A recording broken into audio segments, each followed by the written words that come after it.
চাকরি কেলেঙ্কারির অভিযোগে এবার অঙ্গনওয়াড়ি কেন্দ্রে তালা ঝুলিয়ে দিয়ে বিক্ষোভ প্রদর্শন। জানা গেছে যে চাকরি কেলেঙ্কারি করে নাকি চরিলাম তুলসীমোড়া অঙ্গনওয়াড়ি সেন্টারটি চালানো হচ্ছে, আর তার জন্যই আজ এলাকাবাসীরা তালা লাগিয়ে দেয়। দীর্ঘ 2 বছর যাবৎ দিদিমণিহীন অঙ্গনওয়াড়ি সেন্টার হেল্পার দিয়ে চালানো হচ্ছে অঙ্গনওয়াড়ি সেন্টারটি, যার ফলে জনসমস্যায় পড়তে হচ্ছে এলাকার ছোট ছোট কচিকাঁচা শিক্ষার্থীদের। বাধ্য হয়ে অঙ্গনওয়াড়ি সেন্টারে বুধবার সকালে তালা ঝুলিয়ে দেয় এলাকার অভিভাবকরা।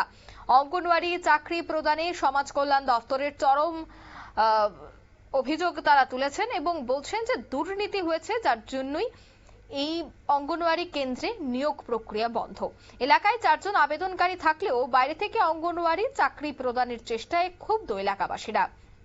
ঘটনা চরিলাম বিধানসভার ছেত্রীবাই এলাকায় তুলসীমোড়া অঙ্গনওয়াড়ি কেন্দ্রে। তবে সেই বিষয়ে কি বলছেন সংশ্লিষ্টরা শোনাচ্ছি।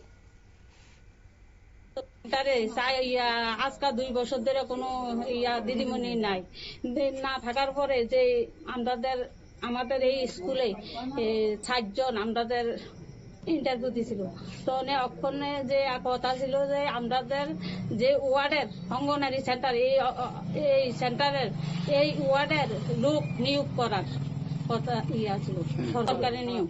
এই জায়গা এখন আমরা যে ওয়ার্ডে যদি যোগ্যতা না থাকতো তাহলে অন্য ওয়ার্ড থেকে আইনা নিয়োগ করতে পারতো, কিন্তু এই কারণে আমরা এই অঙ্গনওয়াড়ি সেন্টারে তালা দেওয়া হয়েছে। নিয়োগ করতে হবে, এই ওয়ার্ডে থেকে দিতে হবে, লোক থাকতে অন্য ওয়ার্ড থেকে আনা হয়েছে। আপনারা শুনলেন তাদের এই বক্তব্য।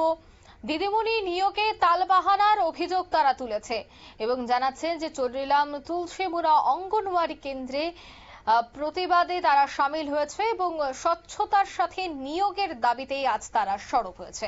নিয়ে নিচ্ছি ছোট্ট একটি বিজ্ঞাপন বিরতি, সঙ্গে থাকুন।